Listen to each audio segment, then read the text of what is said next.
Student, आपका हमारे channel maths master एजे में स्वागत है और मैं हूं आपका टीचर अमित जैन। और पढ़ाई अच्छी चल रही होगी, तैयारी भी अच्छी चल रही होगी, घर पे बैठ के प्रिपरेशन हो रही है, लेकिन फिर भी बोर्ड की प्रिपरेशन अच्छी चल रही होगी क्योंकि आप तो बोर्ड के स्टूडेंट है, आपको तो मेहनत करनी है। स्कूल जाना हो या न जाना हो, मेहनत आपको करनी है। तो लाइट में अभी तक हमने रिफ्लेक्शन कर लिया था, अब हम स्टार्ट करने जा रहे हैं रिफ्रैक्शन। तो आइए समझते हैं सबसे पहले रिफ्रैक्शन क्या होती है। और जब हम रिफ्रैक्शन समझते हैं तो वो हम समझते हैं एक गिलास स्लैब की हेल्प से। देखिए ये रहा गिलास स्लैब, ठीक है ना। तो गिलास स्लैब क्या है, ये आपके पास, ये एक आपके पास क्यूबॉइड है। देखिए ये आपके पास एक क्यूबॉइड है। जो रिफ्रैक्शन का एक्सपेरिमेंट होते हैं वो होते हैं आपके पास क्यूबॉइड से, ठीक हो गया। तो आइए स्टार्ट करते हैं रिफ्रैक्शन।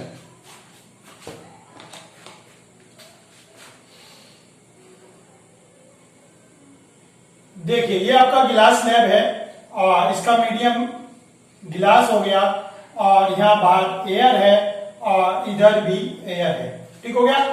तो जब कोई लाइट रे एंटर करती है one medium to another, one medium air, another medium glass, या one medium glass another medium air, तो जब एक लाइट रे एक मीडियम से दूसरे मीडियम में एंटर करती है, लेकिन ओब्लिकली, सीधी नहीं। देखिए सीधी की कंडीशन, अगर कोई लाइट रे सीधी एंटर करती है तो ये स्ट्रेट चली जाएगी, there will be no refraction. कोई भी लाइट रे आती है तो वो सीधी ही चली जाएगी, there will be no refraction. Refraction का मीनिंग क्या होता है? रिफ्रैक्शन का मीनिंग होता है चेंज इन डायरेक्शन। जब लाइट रे एक मीडियम से दूसरे मीडियम में जाती है तो वो अपनी डायरेक्शन को चेंज करती है, लेकिन लाइट रे ऑब्लिकली होनी चाहिए, तिरछी होनी चाहिए, नॉर्मल परपेंडिकुलर नहीं होनी चाहिए। Normal means perpendicular. देखिए अब ये आपके पास एक गिलास स्लैब है और ये गिलास स्लैब में नॉर्मल है। नॉर्मल, देखिए जब हम मिरर पढ़ते थे तो मिरर में भी एक नॉर्मल होता था, एक इंसिडेंट रे होती थी और एक रिफ्लेक्टेड रे होती थी। इंसिडेंट रे होती थी, रिफ्लेक्टेड रे होती थी और होती थी नॉर्मल। और यहां हम पढ़ते थे angle of incidence equal angle of reflection, ठीक है ना। जब आप मिरर पढ़ते थे तो ये पढ़ते थे, लेकिन ये रिफ्लेक्शन के अंदर पढ़ते थे। अब आइए हम पढ़ रहे हैं रिफ्रैक्शन। देखिए ये था reflection and that is refraction. Refraction में क्या होता है, लाइट रे एंटर करती है ओब्लिकली, ठीक है। जहां भी पॉइंट आया यहां पर हमने ड्रॉ कर दिया नॉर्मल, और ये लाइट रे अंदर जाके, देखिए ये सीधी ऐसे है, लेकिन ये अपनी डायरेक्शन चेंज कर देगी। और जब ये यहां से बाहर निकलेगी तो भी डायरेक्शन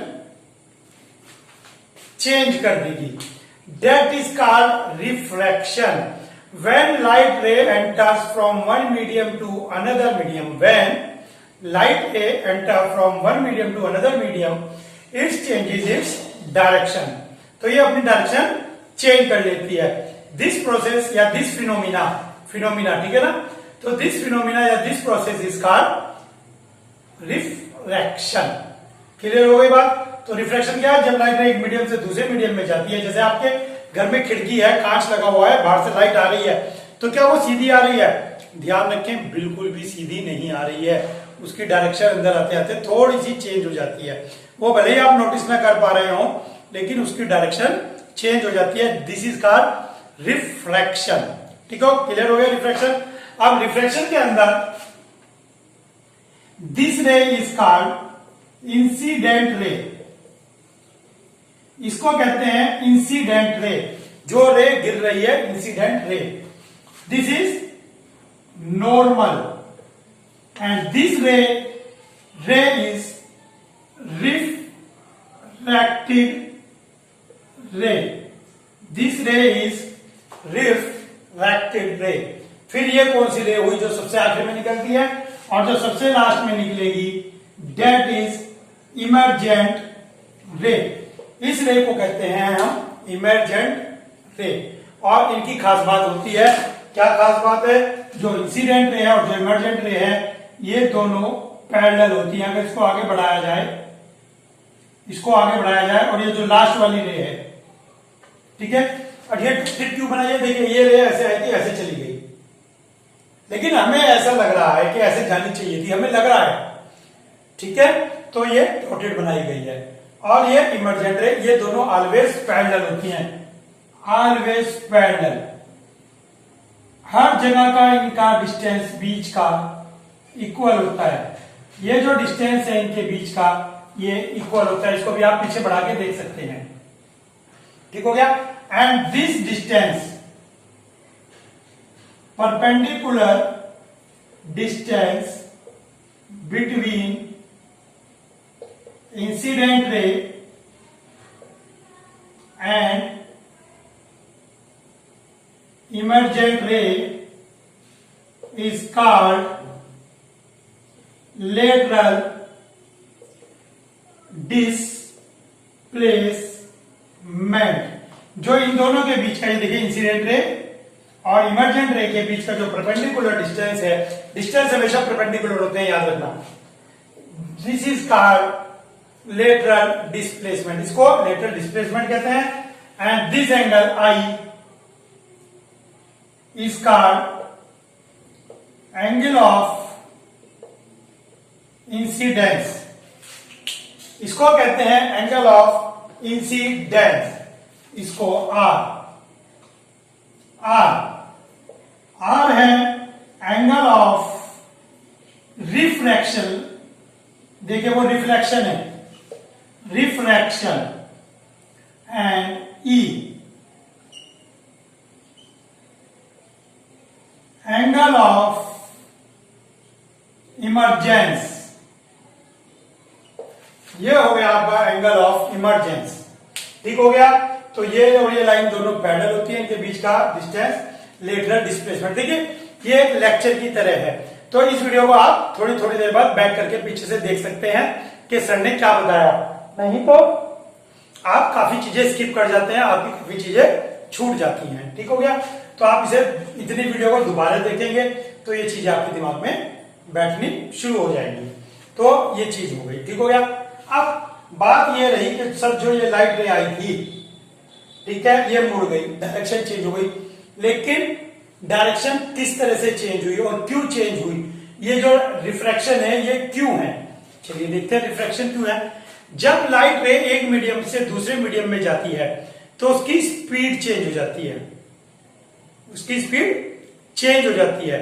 अब आप देखिए, आप छीड़ वाले इलाके में भागे जा रहे हैं, छीड़ वाले में बिल्कुल भी भीड़ नहीं है, रेयर है, बहुत छीड़ है, आप अपनी स्पीड देखिए, या यूं समझिए आप रात के 4 बजे जा रहे हैं सड़क पे, ठीक है, आप अपनी स्पीड देखिए, और वही आप कंडीशन दिन में 1-2 बजे देखिए, या जब स्कूल की छुट्टी होती है उस समय देखिए, स्टेशन से जब बाहर भीड़ निकलती है तब देखिए, डेंस बोलते हैं उसको, डेंस माने घना, ठीक है ना, जैसे आप डेंस फॉरेस्ट पढ़ते हैं, डेंस पॉपुलेशन पढ़ते हैं, तो डेंस भीड़ भाड़ वाली जगह, तो डेंस एरिया में अगर आप चल रहे हैं तो आपकी स्पीड कम हो जाती है, मेले में आपकी स्पीड कम हो जाती है, दिवाली के बाजार में आपकी स्पीड कम हो जाती है, वो डेंस होता है। रेयर जब आप रात को देखते हैं 12-1-2 बजे जा रहे हैं कहीं, तो देखते हैं सारे में छीड़ है, ठीक है, गाड़ी आराम से जा रही है, आप भी आराम से जा रहे हैं, लेकिन दिन में बड़ी दिक्कत होती है क्योंकि उस समय एरिया डेंस होता है। तो ऐसे ही मीडियम भी रेयर एंड डेंस होते हैं। तो चलिए समझते हैं रेयर एंड डेंस मीडियम।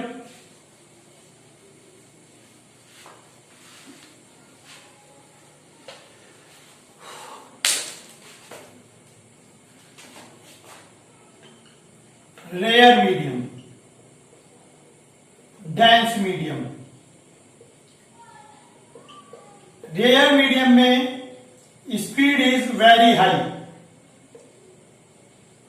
लेकिन वेरी हाई कैसे हाई, किससे हाई, तो हम कंपैरेटिव डिग्री यूज करते हैं, स्पीड इज हाई, तो स्पीड कैसी है, हाई। डेंस मीडियम में स्पीड इज लो, किसकी स्पीड, सीधी सी बात है, हम लाइट की स्पीड की बात करें तो रेयर मीडियम वो मीडियम होता है जहां पर speed of light is high, और dense medium where speed of light is लो।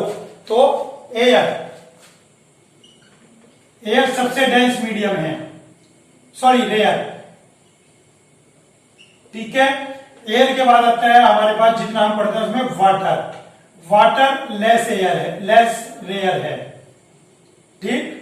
और इसके बाद हम पढ़ते हैं गिलास, गिलास को हम बोलते हैं डेंसर मीडियम। तो एयर सबसे रेयर और मीडियम है जो हम पढ़ते हैं, वाटर थोड़ा डेंस होता है हवा से, और गिलास तो बहुत ज्यादा डेंस होता है, हवा के अंदर आप हाथ घुमा सकते हैं, वाटर में थोड़ी दिक्कत होती है और गिलास में तो आप नहीं घुमा सकते।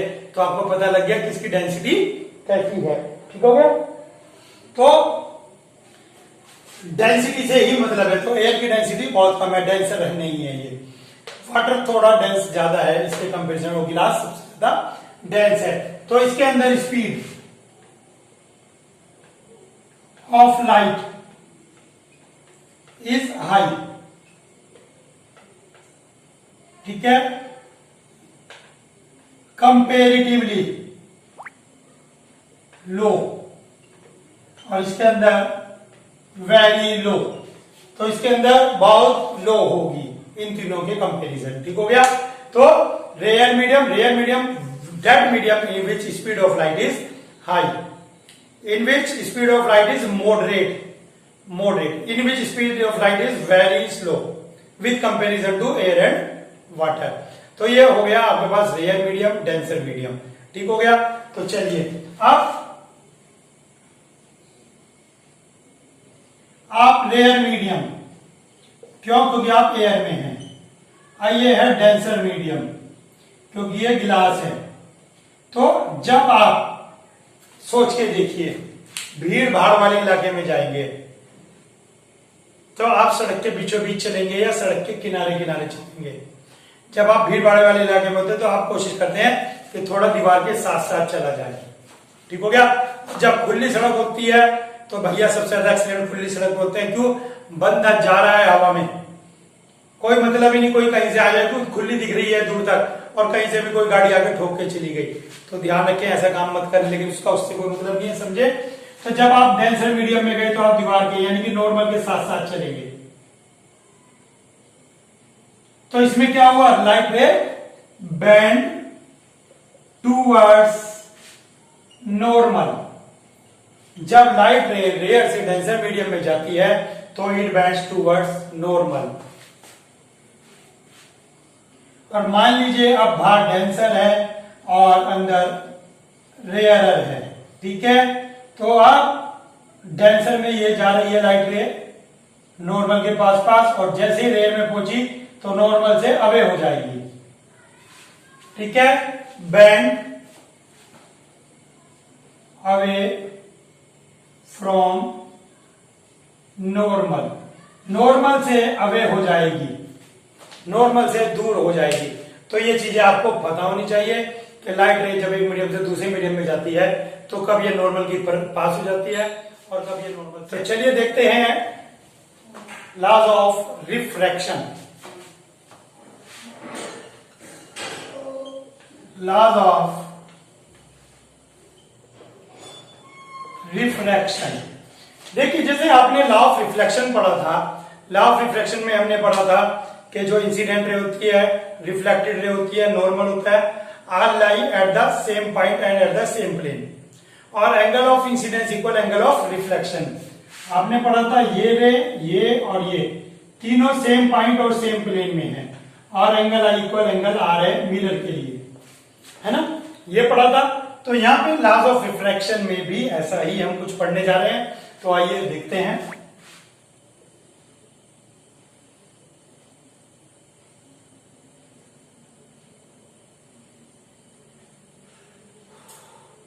तो देखिए इसमें incident ray normal and third is reflected ray. देखिए एक बात का ध्यान रखें, रे जब कहलाती है जब आप एरो बनाएंगे, अगर आप एरो नहीं बनाते हैं तो ये रे नहीं कहलाएगी। तो एरो कहलाने के लिए आपको यहां पर जो है रे बनानी पड़ेगी, अगर आपको रे दिखानी है तो एरो होना चाहिए, ठीक है, ये रे नहीं है तो एरो नहीं है, ये रे है दोनों, incident ray, normal, refracted ray, ये तीनों at the point of incidence, point of incidence ये है point of incidence, lie at the same plane. देखिए ये और ये तीनों, 1 2 3, ये तीनों सेम प्लेन में, देखिए इस प्लेन में है और सेम पॉइंट पर, एक ही पॉइंट पर है और एक ही प्लेन पर है, तो ये फर्स्ट लॉ है और इसके अंदर भी फर्स्ट लॉ यही था। आइए सेकंड लॉ, सेकंड लॉ में आपको कहता है sine i upon sine r is constant. ठीक है, क्या कहता है, sine of angle of incidence, sine of angle of incidence and sine of angle of refraction, ठीक, इन दोनों का ratio, ratio of sine of angle of incidence and sine of angle of refraction, दोनों एंगल का sine का ratio is always constant, हमेशा एक constant होता है और इस कांस्टेंट को एक नाम दिया गया है रिफ्रैक्टिव इंडेक्स, इसको नाम दिया गया है रिफ्रैक्टिव इंडेक्स। ठीक हो गया, तो याद रखेंगे कि ये हो गया आपका रिफ्रैक्टिव इंडेक्स। ठीक हो गया, और सेकंड लॉ का एक अलग नाम है क्योंकि ये जिस साइंटिस्ट ने दिया है उसके ऊपर है स्नेल्स लॉ, पेपर में बहुत आता है व्हाट इज स्नेल्स लॉ, तो ये आपका जो है स्नेल्स लॉ हो गया, sine i upon sine r, simple केवल ये वाला स्नेल्स लॉ है, केवल ये वाला लॉ आपका जो है स्नेल्स लॉ कहलाएगा, sine i upon sine r is always constant.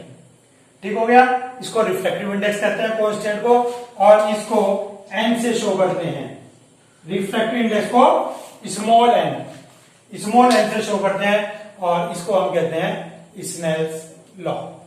ठीक हो गया, तो ये हो गया आपके पास लॉस। ठीक है, दो लॉ हैं तो ये दोनों लॉ आपके पास हो गए। ठीक है, लेकिन रिफ्रैक्टिव इंडेक्स आगे अगेन डिफाइन किया गया है, चलिए रिफ्रैक्टिव इंडेक्स देखते हैं दोबारा क्या कहा गया है। कहते हैं अगर यहां पर आप लाइट की स्पीड ले लें, स्पीड ऑफ लाइट यहां पर ले लें, कौन से मीडियम में, बाहर एयर में, और इसे V1 कहें और गिलास के अंदर कहें V2, ये तो हो गया, ये तो फिक्स हो गया, स्नेल लॉ यही है, जो हम आगे पढ़ेंगे वो स्नेल लॉ नहीं है, वो होगा रिफ्रैक्टिव इंडेक्स। हम रिफ्रैक्टिव इंडेक्स की बात कर रहे हैं, ये टॉपिक खत्म हो गया, अब नया टॉपिक शुरू हुआ है रिफ्रैक्टिव इंडेक्स। तो व्हाट इज रिफ्रैक्टिव इंडेक्स में आप पेपर में ये भी लिख सकते हैं और ये जो आगे पढ़ रहे हैं ये तो आएगा ही आएगा। ठीक है, तो रिफ्रैक्टिव इंडेक्स क्या कहा गया है, refractive index is equal to speed of light in medium 1 upon speed of light in medium 2, speed of light in medium 1 and speed of light in medium 2, तो इसको कहा गया है रिफ्रैक्टिव इंडेक्स एन।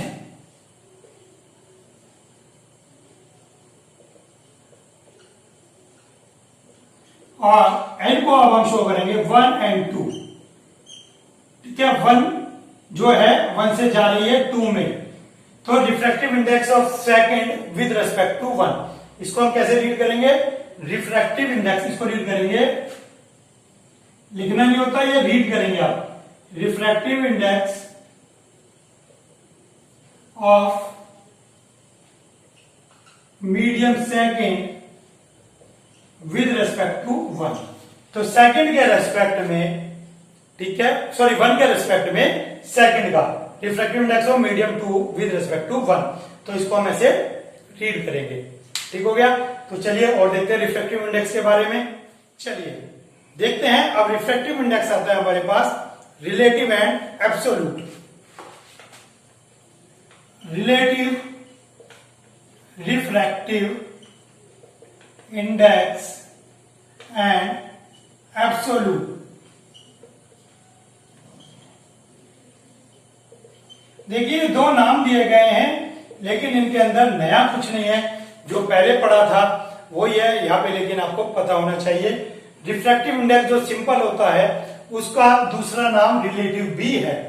तो रिलेटिव रिफ्रैक्टिव इंडेक्स या simple refractive index एक ही बात है। तो आइए refractive index again 1 and 2 means refractive index of second with respect to 1। क्या मतलब हुआ, अगर ये आपके पास यहां पर गिलास है और यहां पर वाटर है और लाइट रे गिलास से वाटर में जा रही है, तो आप इसको लिखेंगे W and G, sorry G and W, G and W, ठीक है। तो ये रहेगा G एंड W, ऐसे भी लिख सकते हैं और ऐसे भी लिख सकते हैं, ठीक हो गया। जनरली यही लिखा जाता है, तो ये हो गया G एंड W। तो इसका मतलब होता है कि बाद वाले का रिफ्रैक्टिव इंडेक्स बोलते हैं आप जो रिफ्रैक्टिव इंडेक्स बोल रहे हैं वो सेकंड का बोलते हैं हमेशा। तो ये हो गया refractive index of water with respect to glass, ठीक है, विद रिस्पेक्ट टू गिलास।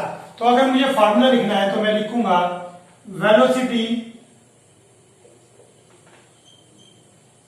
ऑफ लाइट इन मीडियम 1, देखिए मीडियम 1 क्या है, गिलास, इन medium 1 upon velocity of light in water. देखिए मीडियम 1 क्या है यहां पर गिलास, मीडियम 2 क्या है वाटर। तो हमेशा मीडियम 1 ऊपर लिखा जाता है, मीडियम 2 हमेशा नीचे लिखा जाता है। क्लियर हो गई बात। तो जो हम पहले पढ़ के आए थे वही चीज है सेम, लेकिन यहाँ पे रिलेटिव वर्ड दे दिया गया है नाम। तो रिलेटिव रिफ्रैक्टिव इंडेक्स या सिंपल रिफ्रैक्टिव इंडेक्स एक ही बात है, लेकिन एब्सोल्यूट में चेंज हो जाता है। एब्सोल्यूट में हमेशा पहला मीडियम एयर या वैक्यूम रहेगा, ध्यान रखें। एब्सोल्यूट में पहला मीडियम हमेशा या तो एयर होगा या वैक्यूम होगा, और दूसरा मीडियम कुछ भी हो सकता है, आप वाटर ले लें। तो इसको आप लिखेंगे refractive index of water with respect to air, ठीक है। वाटर का with respect to air, water का विद रिस्पेक्ट टू एयर। तो हमेशा सेकंड का लिखते हैं आप, हमेशा ये सेकंड का विद रिस्पेक्ट टू फर्स्ट। तो इसके अंदर क्या कहेंगे, speed of light in air और vacuum upon speed of light in water, ठीक हो गया। तो जो वाटर है इसकी speed of light in water नीचे रहेगी और ये ऊपर रहेगी। अब बात ये रही सर एयर और वैक्यूम में आंसर में क्या डिफरेंस आएगा, ठीक है ना। बात ये रही सर एयर भी कह दिया वैक्यूम भी कह दिया। एयर और वैक्यूम में स्पीड लगभग सेम होती है, वैक्यूम में थोड़ी ज्यादा होती है, वैक्यूम में थोड़ी ज्यादा होती है, एयर में थोड़ी कम होती है।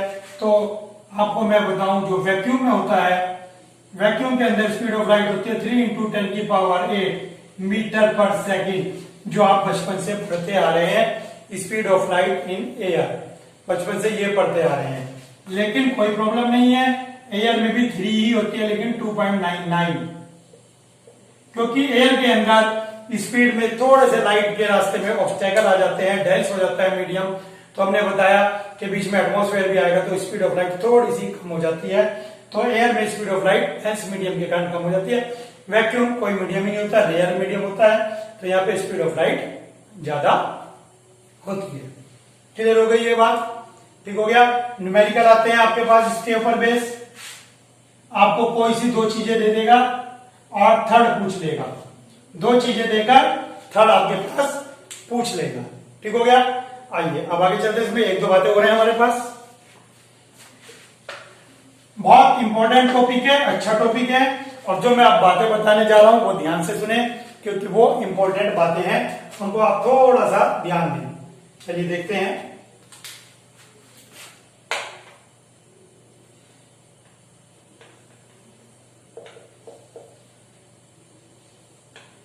देखिए मीडियम आपस में एक दूसरे के रेसिप्रोकल हो जाते हैं, मींस रिफ्रैक्टिव इंडेक्स रेसिप्रोकल हो जाते हैं अगर मीडियम रिप्लेस कर दें। देखिए गिलास टू एयर अगर है और एयर टू गिलास है तो ये रिप्लेस होंगे, मींस अगर ये एयर है और ये वाटर है तो एयर टू वाटर अगर refractive index air to water refractive index 1.5 है, मान लीजिए 1.5, तो अब बात ये रही सर 1.5 लिखा, आगे यूनिट क्या लिखे, है ना, दिमाग में आया होगा सर यूनिट क्या लिखें। इसकी रिफ्रैक्टिव इंडेक्स की नो यूनिट, कोई यूनिट नहीं होती, रिफ्रैक्टिव इंडेक्स की कोई यूनिट नहीं होती। क्यों नहीं होती? क्योंकि it is the ratio of same quantity. देखिए वेलोसिटी को वेलोसिटी से डिवाइड किया है, वेलोसिटी को क्योंकि वेलोसिटी से डिवाइड किया है, सेम क्वांटिटी डिवाइड की गई है, तो इसलिए इसकी कोई यूनिट नहीं है। तो रिफ्रैक्टिव इंडेक्स नो यूनिट, बहुत अच्छा क्वेश्चन है, इसको भी आप लर्न करें। ठीक हो गया, लिख लें आप नोटबुक में अपनी कि जो है रिफ्रैक्टिव इंडेक्स नो यूनिट। तो आपसे कहता है बताइए एयर का रिफ्रैक्टिव इंडेक्स कितना होगा with respect to glass. Means अब जब ये रे ऐसे गई वाटर से एयर में, ठीक है, यहां वाटर है, ये वाटर है, वाटर से जब एयर, ठीक है, ये तो क्या था air to water, means air से वाटर में गई, तो हम रिफ्रैक्टिव इंडेक्स इसका निकालते हैं, refractive index of water with respect to air. अब वाटर से एयर में गई है तो रिफ्रैक्टिव इंडेक्स इसका निकलेगा, लेकिन किसके रिस्पेक्ट में, वाटर के, तो इसका रेसिप्रोकल कर देंगे। तो कहने का मतलब यह है 1n2 और 2n1 दोनों का मल्टीप्लाई 1 होगा। देख लीजिए ये ऊपर जाएगा मल्टीप्लाई हो जाएगी, दोनों की मल्टीप्लाई कितनी होगी 1। ये प्रॉपर्टी आप याद रखें, ये भी एक इंपॉर्टेंट प्रॉपर्टी है।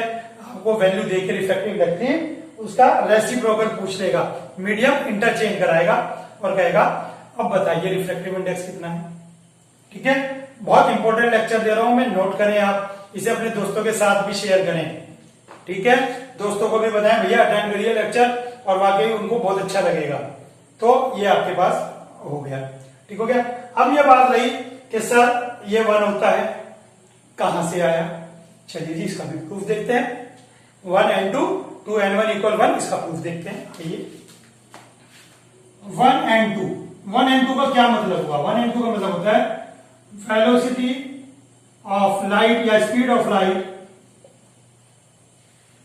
Speed of light in medium 1 upon speed of light in medium 2। ठीक है, 1n2 का क्या मतलब हुआ, ये हुआ। अब इसकी मल्टीप्लाई किससे करनी है,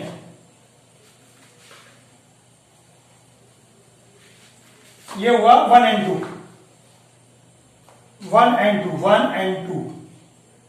ठीक हो गया, 1n2 ये हुआ। अब इसकी मल्टीप्लाई करनी है किसी 2n1 से, लीजिए 2n1 से इसकी मल्टीप्लाई करते हैं। 2n1 का क्या मतलब होता है, 2n1 का मतलब होता है speed in medium 2 upon speed in medium 1। देखिए 1n2 का मतलब 1/2, 1/2, 2n1 का मतलब 2/1, इससे ये कैंसिल हो गया, इससे ये कैंसिल हो गया, 1 आ गया, लीजिए हो गया 1 प्रूफ। अब इसको आप नीचे ले जाइए, लीजिए हो गया रेसिप्रोकल का रिलेशन। ये रेसिप्रोकल का रिलेशन आपके पास आ गया, मोस्ट इंपॉर्टेंट रिलेशन है ये। इसके ऊपर 1 नंबर का न्यूमेरिकल आ गया तो मजा आ जाएगा, 1 नंबर फ्री के हैं बिल्कुल, बशर्ते कि आपको कॉन्सेप्ट बिल्कुल क्लियर। चलिए अब देखते हैं एप्लीकेशन ऑफ रिफ्रैक्शन। रिफ्रैक्शन के यूजेस क्या है, एप्लीकेशन क्या है, तो आइए देखते हैं डेली लाइफ में। आपने देखा होगा कि अगर एक पेंसिल को आप पानी में जो है डिप करें, तो पानी में उसको आप डुबो दें, तो वो आपको बेंड मुड़ी हुई दिखती है। कभी आपने नोटिस किया है पानी में कोई भी चीज डूबी हुई है, ठीक है, कोई पेंसिल कोई डंडी, तो वो पानी में आपको थोड़ा सा तिरछी दिखाई देती है। आप घर पे गिलास में चम्मच रख के देखें, उसके अंदर पानी भरें, तो आप देखेंगे कि वो जो है स्पून आपको थोड़ा सा देखिए तिरछा दिखाई देगा, ये आपको तिरछा दिखाई देगा, ध्यान से देखिए। ठीक है, जहां वाटर लेवल है यहां पर ये आपको टूटा हुआ दिखाई देगा, देखिए वाटर लेवल पे अलग है और ये इधर अलग है, देखिए। ठीक है, अब लेकिन नॉर्मल में आएगा तो नॉर्मल में आपको इतना नहीं दिखाई देगा, ठीक है ना, लेकिन जैसे ही टिल्ट होता रहेगा तो आप नोटिस करिए कि जो ये है ये आपको ऐसा लगेगा जैसे ये बीच में से टूट गया हो, 2 पीस हैं, ब्रोकन है। ठीक है, आपको थोड़ा सा कैमरे में नोटिस में आ रहा होगा। ऐसे ही अगर आप देखते हैं कि पानी के अंदर आप अगर कॉइन डालते हैं तो वो कॉइन आपको थोड़ा सा ऊपर उभरी हुई दिखाई देगी। चलिए देखते हैं, तो चलिए देखते हैं क्या कॉइन वाटर के अंदर लेस डेप्थ पे दिखाई देता है। तो देखिए इसके अंदर वाटर भरा है, इसके अंदर वाटर है और ये खाली है, ठीक है ना, ये खाली है। तो देखते हैं इसके अंदर आप कॉइन देखिए और दोनों में आप कॉइन कंपैरिजन कीजिए। इसके अंदर कॉइन आपको ज़्यादा गहरी दिखाई दे रही है, देखिए कितनी गहरी दिखाई दे रही है, और इसके अंदर कॉइन आपको कम गहरी दिखाई दे रही है। इसके अंदर डेप्थ कम दिखाई दे रही है, देख सकते हैं आप। देखिए मोबाइल मैंने इसके ऊपर रख दिया है, इसके ऊपर मैंने गिलास के ऊपर मोबाइल रखा है, देख लीजिए आपको क्या डेप्थ अपीयर हो रही है। चलिए अब यहाँ देखते हैं, देखिए इसके अंदर ज़्यादा डेप्थ दिख रही है और इसके अंदर कम डेप्थ दिख रही है। इसके अंदर ऐसा लग रहा है जैसे कॉइन ऊपर की तरफ आ रहा है, इसके अंदर कॉइन ऊपर दिख रहा है, और इसके अंदर कॉइन दिख रहा है कि वो वाकई ही नीचे कहीं गहराई में पड़ा है। देख सकते हैं आप, कंपेयर कर सकते हैं। देखिए इस गिलास के अंदर आपको ऐसा लग रहा है जैसे कॉइन डेप्थ में पड़ा हो, काफ़ी गहराई में हो, और इसके अंदर कॉइन थोड़ा सा आपको लग रहा है कॉइन ऊपर को आया हुआ। Is behind the reason of this refraction. देखा आपने कि जो है वाटर के अंदर, पानी के अंदर अगर आप देखते हैं कॉइन पड़ा है तो वो थोड़ा सा आपको कम गहराई पर नजर आता है। ऐसे ही नदी वगैरह जो होती है, झील वगैरह होती है, तो उसमें आप देखें जो उसके अंदर पत्थर पड़े रहते हैं वो थोड़ा ऊपर दिखाई देते हैं। ऐसा लगता है अरे तो झील कोई गहरी नहीं है, ठीक है ना, लेकिन वो झील काफी गहरी होती है, लेकिन देखने में ऐसा लगता है कि ज्यादा गहरी नहीं है, क्योंकि वो अपीयर होती है, धोखा है आंखों का। ठीक है, आंखों का धोखा क्यों है? Due to reflection. चलिए समझते हैं। चलिए देखते हैं। मान लीजिए यहां पर आपके पास एक कॉइन है, ठीक, तो इस कॉइन से दो लाइट रे निकलती हैं और ये यहां तक वाटर लेवल है। ये वाटर लेवल आपका जो है ये यहां तक है।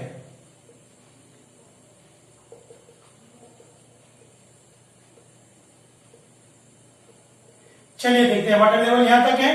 तो अब क्या होता है, जैसे ही लाइट रे बाहर एंटर करती है, देखिए ये मीडियम और ये मीडियम, दो मीडियम है, बाहर है एयर और अंदर है वाटर। वाटर कैसा है? Medium dense. एयर कैसा है? रेयर। ठीक हो गया। तो जब डेंसर से रेयर मीडियम में लाइट रे जाएगी तो क्या होगा, रेयर में नॉर्मल से अवे हो जाती है, ठीक है ना, छीड़-छाड़ वाले एरिया में नॉर्मल से अवे। लीजिए ये नॉर्मल से अवे चली गई, क्लियर हो गया। अब यहां पर भी ये नॉर्मल से अवे चली गई। तो मान लीजिए ये कॉइन O है और ये लाइट रे OA, ये OB और ये OC डायरेक्शन में गई और ये OD डायरेक्शन में गई, और ये इसके नॉर्मल है MN एंड M', ठीक हो गया। तो अगर आप इसकी लैंग्वेज लिखेंगे तो लैंग्वेज क्या लिखेंगे, सुन लीजिए, जो मैं लैंग्वेज बोल रहा हूं, लिखने वाली लैंग्वेज बोल रहा हूं। From coin O, light rays OA and OA and OAB are coming out, ठीक है, and they go from denser to rare medium in direction AC and direction BD, because rays are going from denser to rare medium, so it bends away from the normal and goes in direction AC and direction BD. When we produce CA back and BD back, they meet at I. They meet at I. और देखिए ये जो point है just इसके ऊपर है। They meet at I and I is the apparent height या apparent position of the point. Apparent माने जो महसूस देती है, appear हो रही है, apparent महसूस दी, तो ये apparent है, वह नहीं एक्चुअल, apparent है, ऐसा महसूस लग रहा है। तो I is the apparent position of the coin। तो ये आपके पास हो गया कि कॉइन यहां के बजाय आपको यहां पर क्यों दिखाई दी। कुछ बुक में ये डायग्राम है, कुछ बुक के अंदर ये डायग्राम है। डायग्राम आप कोई सा भी बनाए, दोनों सेम है, कोई फर्क नहीं पड़ता। दोनों रे एक ही डायरेक्शन में ली है, दोनों रे एक ही डायरेक्शन में ली है। वाटर लेवल ये आ गया और दोनों रे बैक अवे हो गई, और लेकिन जब इनको पीछे प्रोड्यूस किया गया, ये दो रे हैं। रे के लिए मैंने आपको बताया था एरो लगाना जरूरी है, बिना एरो के ये रे नहीं मानी जाती। ठीक हो गया। आप इनको बैक बढ़ाएंगे और ये जस्ट इसके ऊपर मिलेंगी, ये O, ये I, ठीक है। तो ये MN, ये M डैश N डैश, और वही लेवलिंग रहेगी OA। लेवलिंग में कोई फर्क नहीं रहेगा, आपका लेवलिंग वही रहेगी। तो दोनों रे आप एक डायरेक्शन में भी ले सकते हैं, दोनों रे डिफरेंट डायरेक्शन में भी ले सकते हैं, दोनों डायग्राम सेम है। ठीक हो गया। अब कहता है पेंसिल अपीयर बेंट, जो अभी आपको पेंसिल दिखाई थी, तो पेंसिल में भी डायग्राम यही बनेगा। चलिए देखते हैं। ये वाटर में आपके पास ये पेंसिल है, ये एक्चुअल पोजीशन है पेंसिल की। अब इसके अंदर आपने पानी भरा है, तो जब आपने इसके अंदर वाटर भर दिया यहां तक, तो कहां से बेंड होगी ये इस पॉइंट से बेंड होगी। जहां वाटर लेवल होता है वहां से बेंड होती है, ये वहां पे लगती है कि टूट गई है। ठीक है, तो आइए देखिए। अब जो ये पेंसिल है यहां से लाइट रे निकलती है, सेम पोजीशन रहेगी जो इसके अंदर रही थी। लाइट रे निकलती हैं और ये दोनों अवे हो जाएंगी, और जब इन दोनों को बैक बढ़ाएंगे, बैक प्रोड्यूस करेंगे, तो ये दोनों इस पॉइंट पे मीट होंगी। ठीक हो गया, ये दोनों इस पॉइंट पर मीट होंगी। तो जो ये पेंसिल यहां थी, ठीक है, ये तो आपको दिखाई दे रही है हवा में, लेकिन वाटर के अंदर ये तो टॉप पॉइंट हो गया, ले लोअर पॉइंट हो गया। लेकिन लोअर पॉइंट कहां चला गया? लोअर पॉइंट यहां चला गया। तो ये पेंसिल आपको ऐसी दिखाई देगी। ये जो पेंसिल है ये आपको इस तरह से सीधी ना दिखे, ये ऐसी और ये टेढ़ी दिखाई देगी। तो हम कहते हैं कि पेंसिल हमें ब्रोकन दिख रही है या बेंट दिख रही है। तो देख लीजिए पेंसिल हमें ब्रोकन दिख रही है। तो बुक वाला क्या कहते हैं? बुक वाला कहता है कि हमारे पास 3-4 केस हैं। Why coin appear at less depth, या वाई यहाँ पे कॉइन ना लेके आपको क्या कहते हैं lake appear less depth. Lake जो है वो लेस अपीयर में, लेस डेप्थ में अपीयर होगी। तो सेम रहेगा let O be a point on the lake.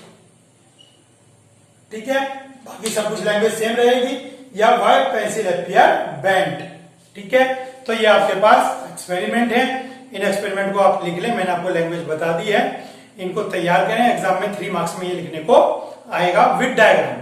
Diagram भी आपको इनके तैयार करने हैं। ठीक हो गया, डायग्राम आप इनके तैयार करेंगे।